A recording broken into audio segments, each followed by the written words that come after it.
Big boss fame Sonia అకులా గారు రీసెంట్గా తల్లి కాబోతున్నా అంటూ ఈ చిన్న మ్యాజిక్ నా లైఫ్ చేంజ్ చేసింది, తన హ్యాపీనెస్ ని డబుల్ చేసింది అంటూ ఆ హ్యాపీనెస్ అండ్ క్యూట్ మూమెంట్స్ ని సోషల్ మీడియా వేదికగా మనతో షేర్ చేసుకున్నారు.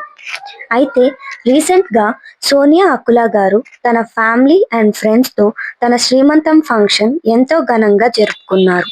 ఇప్పుడు ఈ ఫంక్షన్ కి సెలబ్రిటీస్ అందరూ వచ్చి వాళ్ళ బ్లెస్సింగ్స్ ని అందచేసి సందడి చేశారు. ఇప్పుడు ఈ శ్రీమంతం పిక్స్ సోషల్ మీడియాలో వైరల్ అవుతున్నాయి. అంతేకాకుండా సోనియా గారి శ్రీమంతం లుక్ చాలా యునిక్ గా ఉంది. ఫ్యాన్స్ కూడా కంగ్రాచులేషన్స్ అక్క అండ్ బావా అంటూ సోషల్ మీడియాలో వాళ్ళ బ్లెస్సింగ్స్ అండ్ విషెస్ ని అందచేశారు. మీరు కూడా ఈ ఎక్స్క్లూజివ్ వీడియోని చూశారు కదా. ఇలాంటి మరెన్నో అప్డేట్స్ కోసం మన ఛానల్ని లైక్ చేసి సబ్స్క్రైబ్ చేయండి.